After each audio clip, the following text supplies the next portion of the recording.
Ano pong sasabihin niyo sa akin, Dr. Smith? May update ako tungkol sa mother mo. Yung totoong nangyari sa kanya. Wag po ngayon, Doc. I don't wanna ruin my day. No, Mark. Mali ang iniisip mo. Hindi ka iniwan ng nanay mo at hindi niya inabandon ng tatay mo. Eh ano ho ba totoong nangyari sa nanay ko?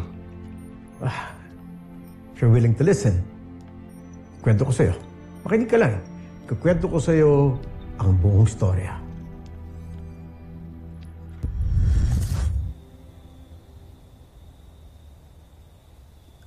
Luisa, mag-isa ka lang dito. Hindi ka ba natatakot? Manoy, kayo pala.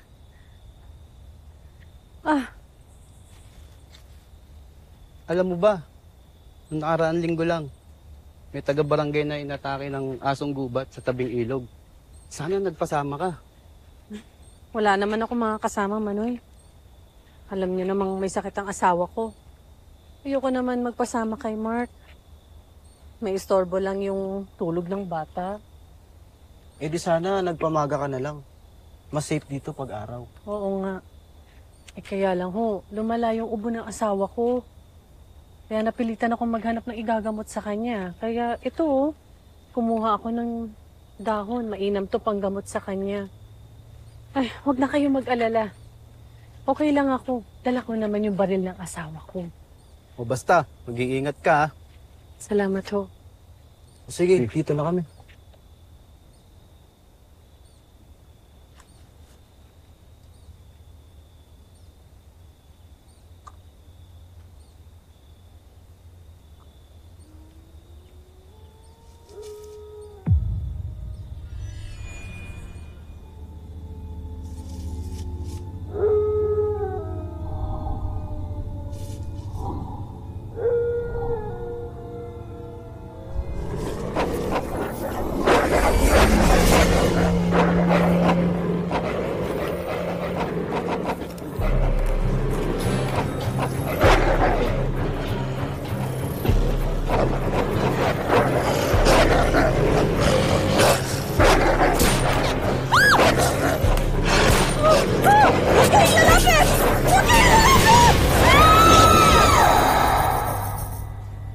Totoo ho ba itong mga kinuwento niyo sa akin?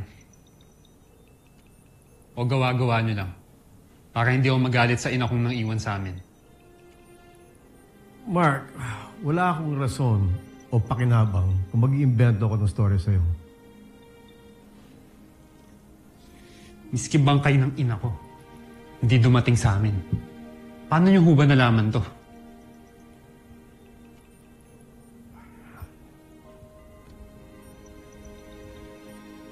Many years ago, meron natagpo ang isang kalansay sa gubat.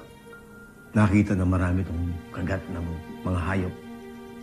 Nung sinuri siya ng mga eksperto, nalaman nila na yung kalansay na yun ay kalansay ng isang babae. At doon nila natuntun ang nanay mo. Matagal nang wala ang tatay mo noon. Patay na siya. At ikaw naman, wala ka rin doon sa lugar. Kaya hindi mo agad nalaman.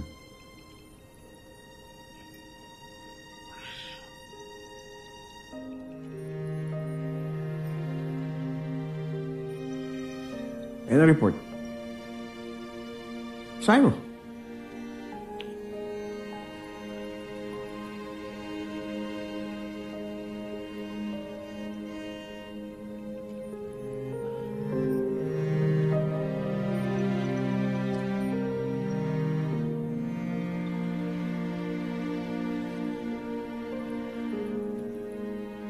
You see,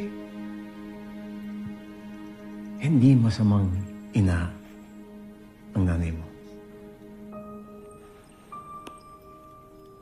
Hindi kayo nabandona at sumama sa ibang lalaki na gaya ng iniisip mo. Just like Mary Ann. Namatay siya tulad ng nanay mo. Namatay siya dahil sa pagmamahal sa tatay mo. At wala siyang iniisip kung hindi yung kaligtasan at yung pagmamahal niya sa iyong ama.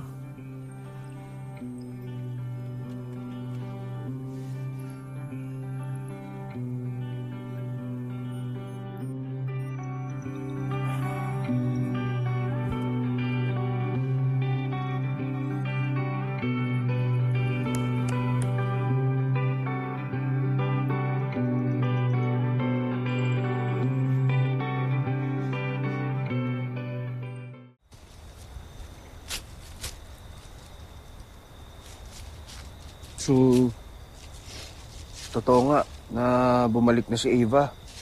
Eh, ano ibig sabihin nun? Eh di, nagdrama-drama lang siya. Paano na yan, Kuya Steve?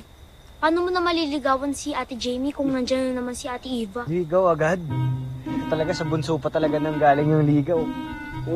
Bata ka pa. Pinapaalam muna tayo kay mama kay papa. Mamaya kung ano pang tanongin sa akin.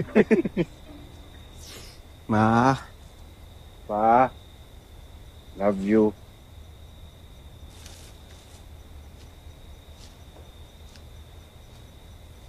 Bakit nandito ka na naman, ha? Naghahanap ka na naman ng away? Relax. Hindi naman ako nagpunta dito para makipag-away sa inyo. Bakit ka nandito? Gusto ko sanang mag-sorry. Gusto ko sanang mag-sorry sa inyo. Pati sa mga masasabang nasabi ko sa mama nyo.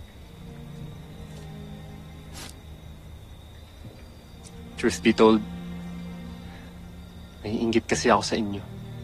Lagi ko kasi nakikita kung gaano ka-ideal na mother si Mrs. Armstrong. Isang loving and caring na mother. Nakakala ko wala ako. I was wrong. I was very wrong. Kagaya rin pala ng mama nyo yung nanay ko. Pareha silang nag-sacrifice ng buhay nila para maligtas ang family nila. Maligtas. Oo, Big Rick.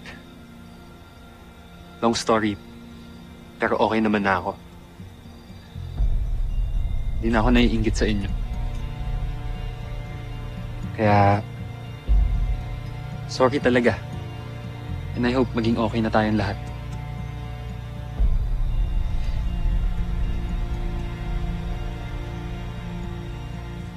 Ano mga kuya? Makikipag-peace na ba tayo kay Kuya Frenemy?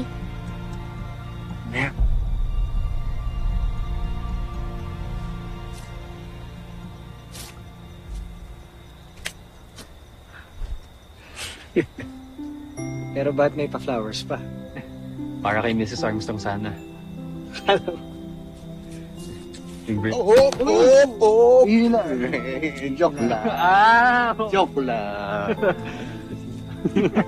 Little John, sorry. May mga kuya, Mark. Bigay ko na itong flowers sa mami niyo. Bakit?